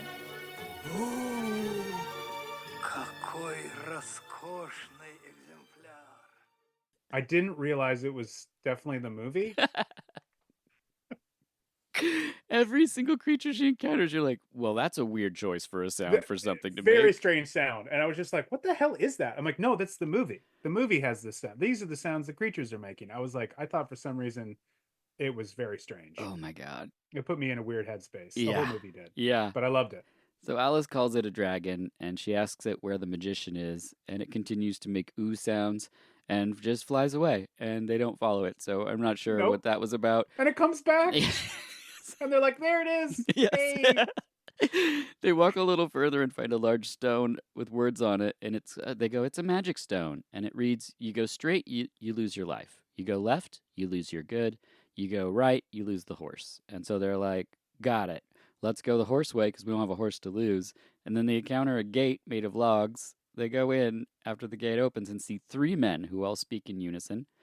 There's Oh man. there's Kasha, who has bones on his coat and a jawbone over his jaw. There's Kanayat, or Horse Eater, who has a red fro and wears tattered robes. And then Yadushka, the Man Eater, who kind of looks like a caveman. Yeah. And who I guess speaks a different language because Yeah. whatever he says has to be interpreted, Mm-hmm. which I'm like, I don't know. It all sounds like Russian to me. So, but I guess it's not. I Yeah. don't know what it is that he's speaking. Yeah. It's that's why I was like, maybe he's like a caveman of some sort. Horse guy is I'm not like, sure about the horse guy and the man eater, but I know that I looked at like the Koshe is like it's like a folklore kind of Russian folklore yeah. character. Did you look that up? I mean, I I was like, think- God, I hope Dirk knows a lot about this, but No. No, I just assumed it all was based from some sort of Russian folklore. It feels so like matter of fact the way they introduced this thing that I was like, yeah, this is it's from something. because I think they just say Koshe, and it's not even when they say Koshe, then they introduce the guys. Yeah. Koshe is not actually subtitled. Yeah. And so I had to kind of rewind it because I was like, wait, what are all the okay, man eater, horse eater, who's this guy? And then he says Koshe, and I was like, oh, because he's saying Koshe, and they're like, well, we don't need to Yeah. subtitle that because everyone knows what a Koshe is. Everyone knows. And He's I'm like, got nope, bones on over his here, face. don't know it. Yeah. Not familiar. And that's because I think it's this folklore character, which is always an antagonist, Yeah. apparently, in like Russian folklore tales. So how it I was trying to look into it just a little bit before we recorded, but it was like I think it manifests itself in different ways, much like the Baba Yaga Mm-hmm. that we'll get to in a second. Yeah. But like so in this way, it happens to be this guy who's in charge of these other dudes, but he's clearly like the bad dude. So everybody who's a kid watching this who's Russian is like, well, these are bad dudes. Yeah. Well, he's got bones on his bones. He has a jawbone attached to his face. Yeah. Whereas Only a I bad mean- person would do that. such a crazy look. Yeah, it's so bizarre. Horse guy is like, you took my road. Where's the horse so I can eat it? And they're like, ha, we don't have a horse. Well, give us the good. And they're like, no. And he's like, well, then we get to eat you. So Maneater hops up, and Gromazek is like, nope. And so he says, all right, well, Granny will decide. And they all point in different directions, and they disappear. Granny is the Baba Yaga, or an evil witch, and she lives in a house that is alive and has root tentacles and kind of an eye and a giant white bird outside that talks. Yep. Again, very like the house is so It's so it just was cool. such dark crystal vibes. Yes. I love the like the Yes, the root tendrils things. below the house Mhm. as if it could just like pick up and move. Yeah. It was very cool. Yeah. Yeah, this is one of those movies that is not long and is just so quick to give you the eye candy, the strange eye candy that like I hunger for so much when watching these things, and Yeah. every rewatch of this I Constantly just go, "Oh my delivers. God." And it's like you could say, wow, they came across these three guys and the stone and it all came together very quickly, Yeah. even though they went back in time. Yeah. But like that's the thing. This thing is lean. It's like Yes. 70 minutes. They're Yeah. like, no, we're not going to waste your time. We're going to get right to it all. So yeah, it's kind of convenient. But you know, what do you want them to like search around for 20 minutes? Who No. wants that? No one wants that. Yeah, that was my thing. Like, I love stuff like that. This is my version of fantasy because I don't need an additional 40 minutes of long swirling shots of mountains and flying Right, up, right. like Peter Jackson does this great world building. I don't want that. I just get rid of all of that and just keep it on the cool, weird, bizarre things. So, two of the men come out and tend to a large cauldron, and Baba Yaga comes out. She's got like a mortar and pestle, and she's doing what she's doing. And then this part is so confusing to me because a kid is at the window shouting, and then there's something about a girl made of iron who chipped the man-eater's tooth. Yep. And I was like, what is this all about? So they're going to boil the child. Right. And then Gromazek is like, no, that's not going to happen. So he throws them all over a boulder and tells Alice and the kid Garasek to run and find the ship. So this is her friend that she was looking for. I thought it was the magician, but I do think she knows this kid. Yeah. Oh, I thought the magician was the guy on the carpet. Yeah, that is. I thought that was her friend though that she was talking about, but maybe she also knew Garasek from before. Oh, okay. I wasn't 100%. I was again also mystified with the stuff. The only way I took it was that they were complaining, and this is maybe like some kind of comedy that we're not getting because we don't Right. know the language and also don't know exactly how these figures Yeah. truly translate into the folklore. But they Mhm. were like, oh, we ate this one kid and it chipped his tooth. Isn't that a bummer? So now we got this other kid and we're gonna boil him and hopefully he'll be better. What are you gonna give us grief because we eat a kid? Right. He's a man eater. That's what he does. So we deserve the right to do that. That's what they basically kind of talk about. And I Sure. was like, well, this again for a children's thing, it's pretty weird. Yeah. But Yeah. I love it. I love how weirdly dark it is. And then you think like, okay, I know what the rest of this movie is going to be. These kids are going to run and these monster men are going to be chasing them. But the kids then find a giant egg. yep. And you think they're like, that's the ship. And you go, oh, okay, cool. The ship is shaped like an egg. But then the egg hatches to be a giant bird, which Yep. it makes a very distinct sound.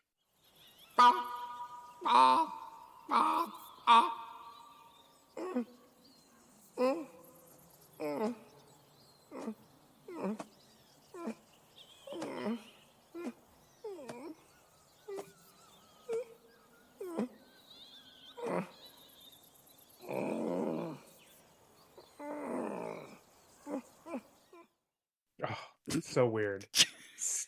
So weird. I think that was the moment where I was like, what is that sound? I think that was the time.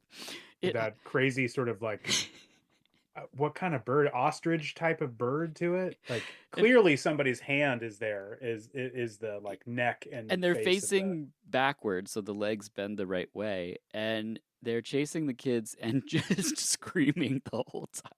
The bird is.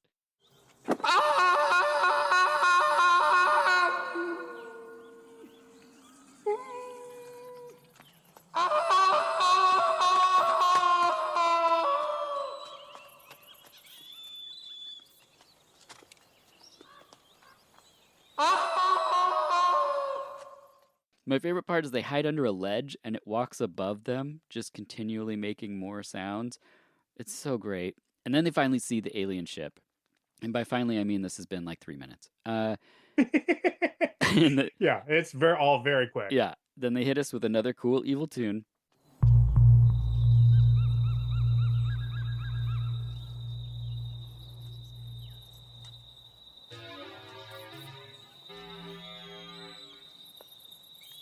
Не понимаю, что это она яйцами раскидалась?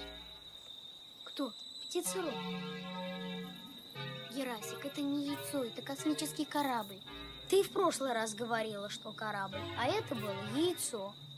А ты, оказывается, страшно упрямый. Еще посмотрим, кто упрямый. Я яйцо, ты не яйцо. Уже птенец вылупился, а ты все не яйцо.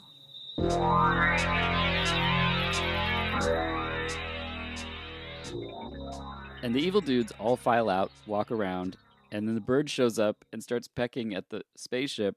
And I'm guessing this bird would be like, something that the kids would be into, like a Russian big bird or something. So you're Right, like, oh, right. awesome! This bird is going to be like a central piece. It's kind of comedically pecking at the ship, but then an evil dude just comes out and shoots it Mm-hmm. with Dead. his laser gun repeatedly because it's not dying fast enough. Yeah. You see it slowly fall down and you're like, oh, is it okay? It's okay, right? Because it's a kid's. Nope, it's definitely falling down. And then it shows a close-up of him shooting again. And then you see a close-up of the bird's face as it dies. Yes, as the life leaves its eyes.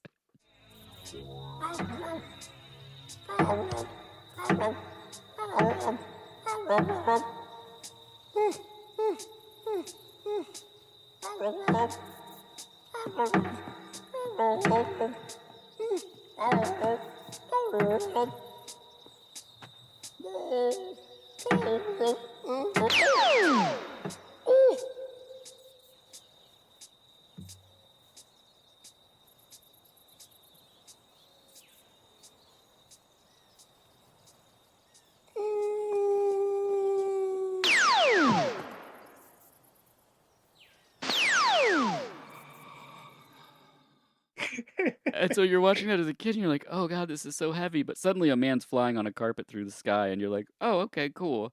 And in effect, it looks kind of rad. Like, Yes. I know that it's kind of them just like putting it on top of the film in some places, but in some places, it seems like it's on wires and they're Yes. just they're just have a crane and they're moving it. Yeah, and It looks really cool. there's one shot when this initial point when you see him where you can see the wires, so they've suspended it from the four corners.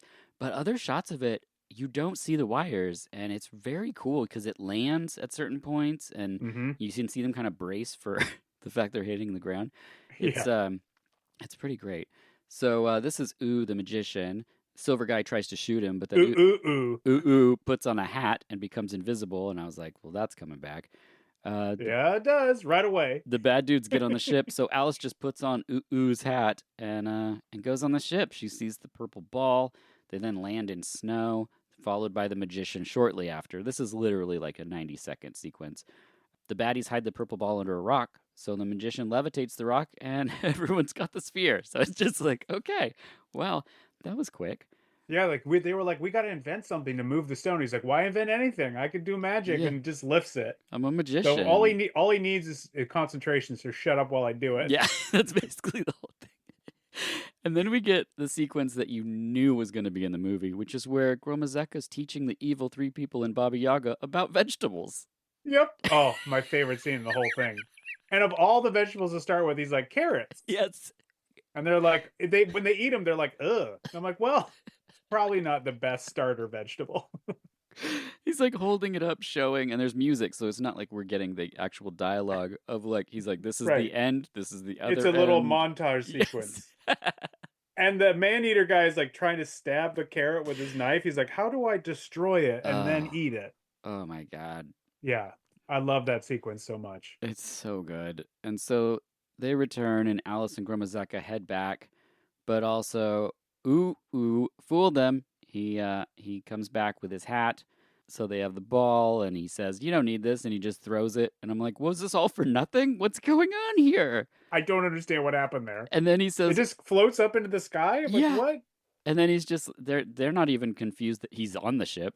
And then he says, only love can save the princess. And then we see the frog is a princess, and that's the end. The princess is in love with the captain. Yeah, the captain walks towards her like, whoa. And that's the end. That's it. And we're all like, yeah, that's exactly how it's supposed to end.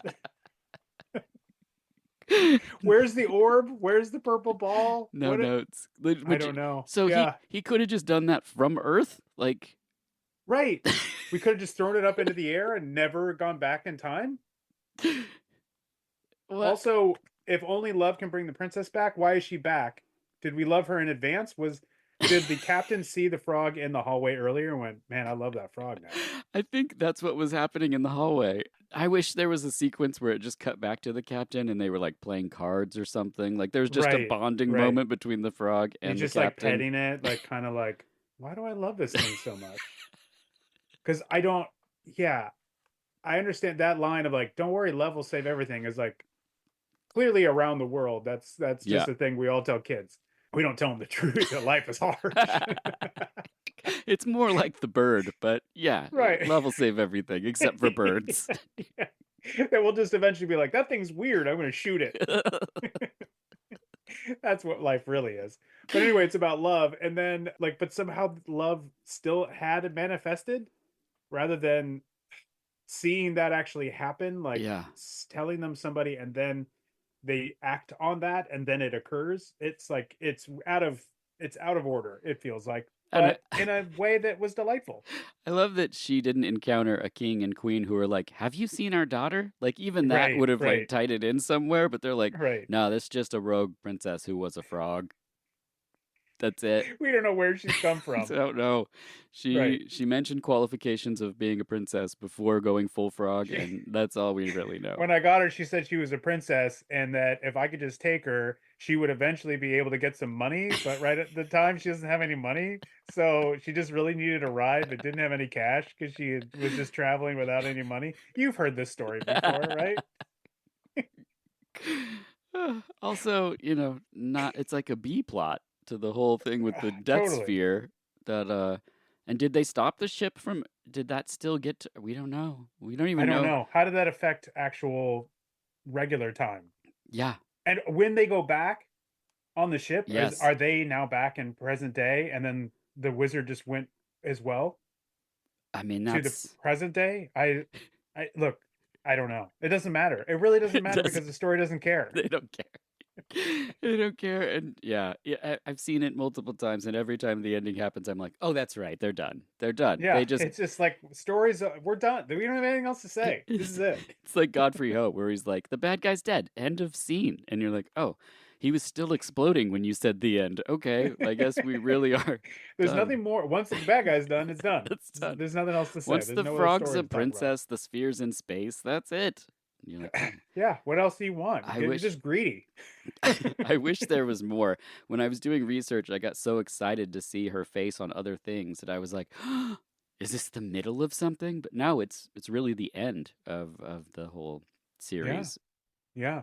But that's This is the end. This is like the last chapter of the book series. Like this is the end of this that. is well, this is the last like television movie cartoon. Yeah. The last adaptation. last I wondered if this is like adaptation. the last like book or whatever. Is this like where the tale ended? That would be so crazy.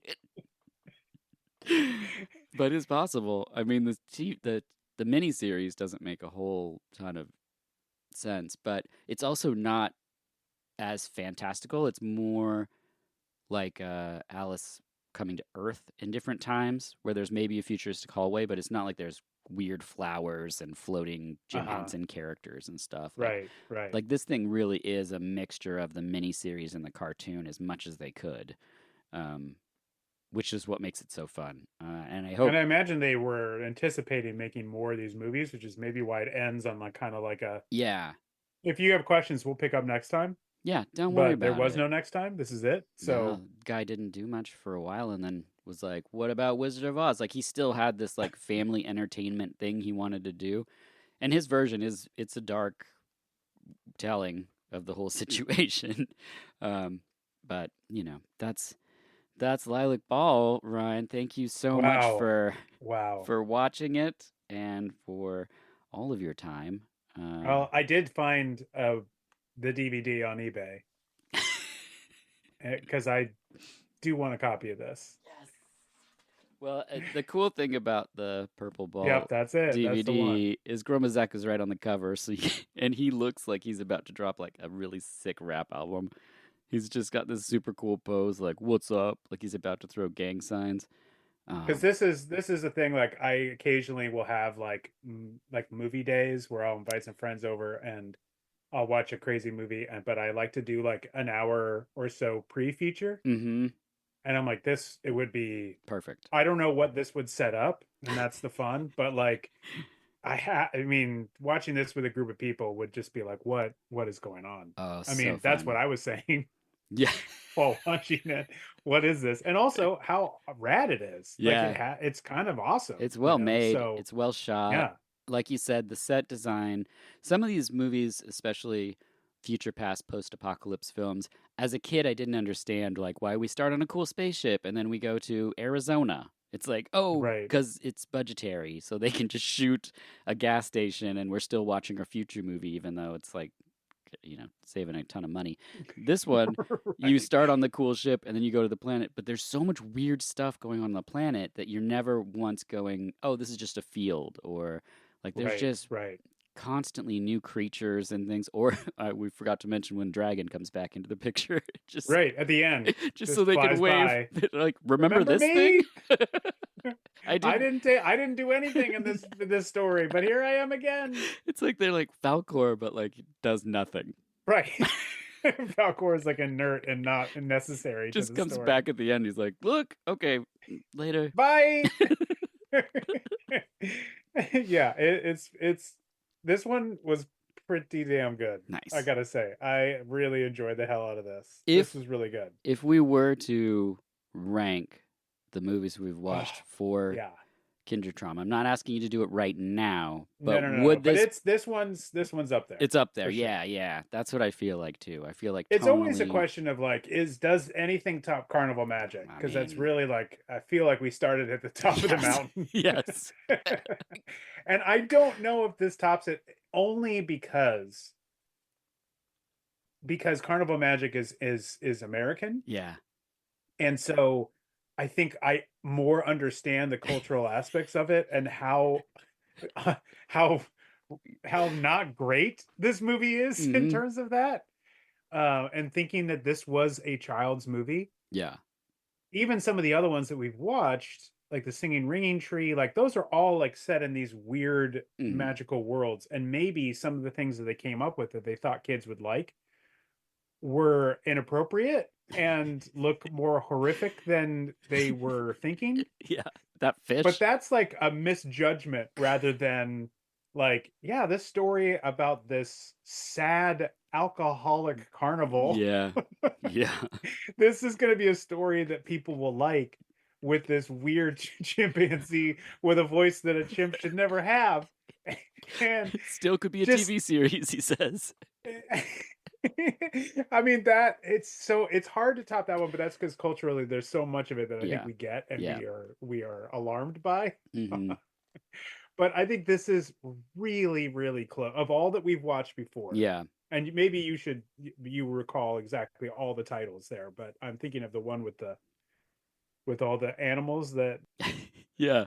talk, The basically, but Island it's of filmed with live Magic. animals. Yeah. Was that? The Island of Magic. Yes. Yeah. Yes. Or And that's all we've watched, right? Island of Magic, Singing Ringing Tree, Carnival Magic. This you know, in terms of kinder trauma. Yeah, I think so. I think that's it.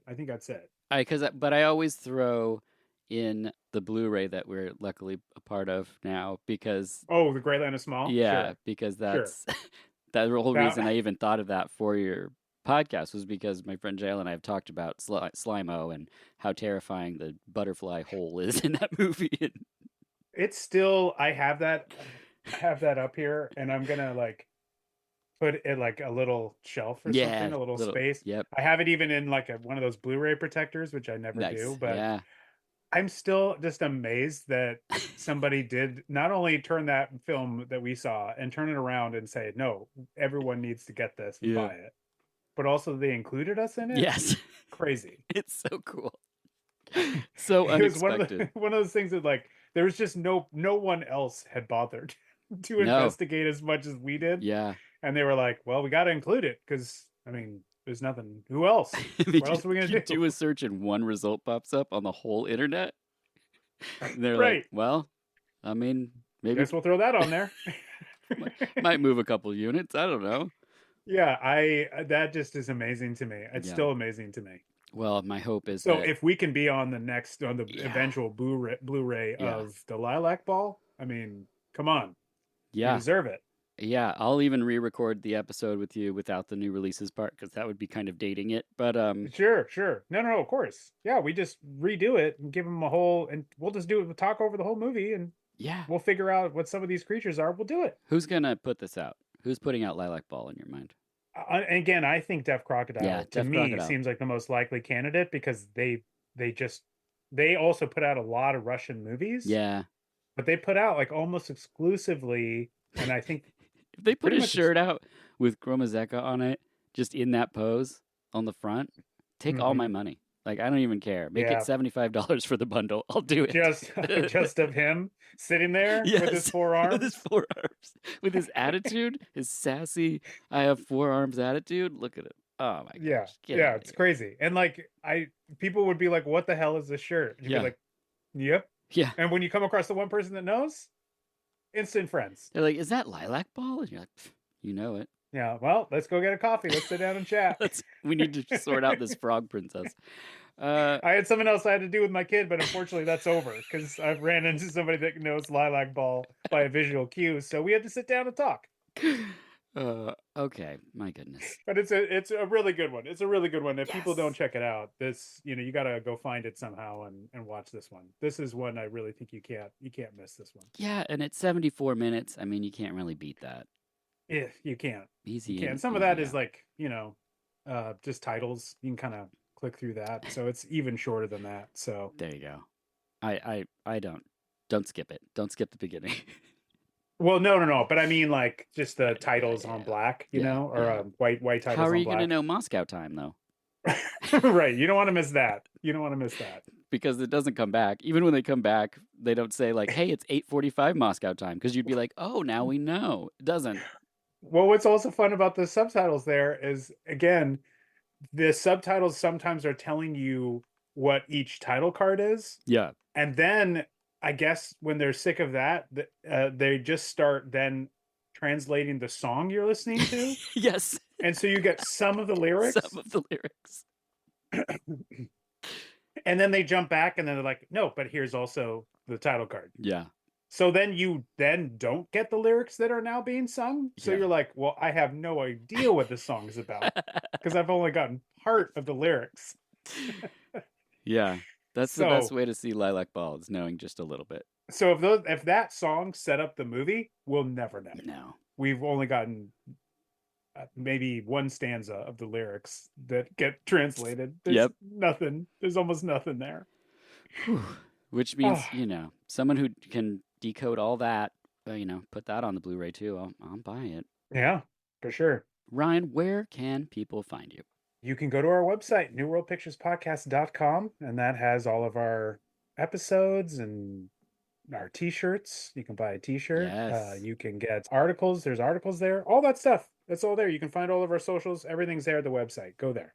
There you go. Ryan, always a pleasure. Next time people will hear you will be our recap of 2024, our top 10 favorite films of the year. Yes, We always record I'm so excited. with Lindsay, so that'll be in a while, but people I keep their feel eyes like, open for and just that. to tease it, Mhm. I feel like I know for sure that there's a movie on there that you will have and that I will have. Yes. So Oh, I know it. I know it. I'm not going to say what it is. but Okay. I'm pretty very certain. excited. I'm very excited. Me too. As always, I'm Dirk Marshall, and this has been VHS, where when it comes to celebrating rad films and even radder friends, we're not done yet.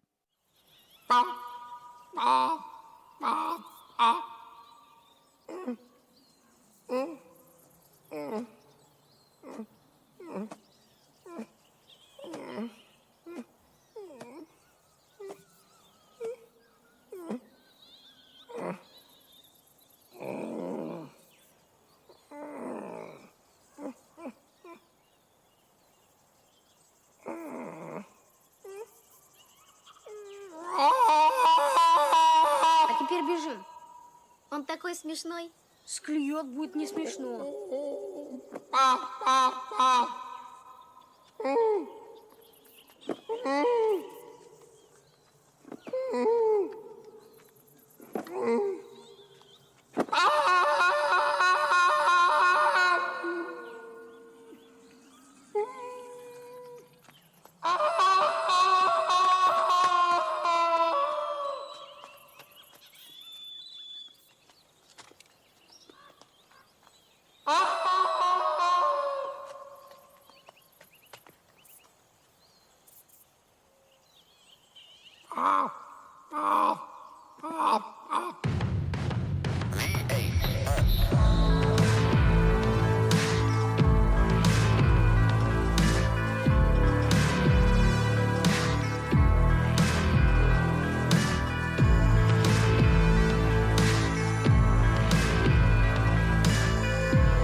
This is a very pleasant bird.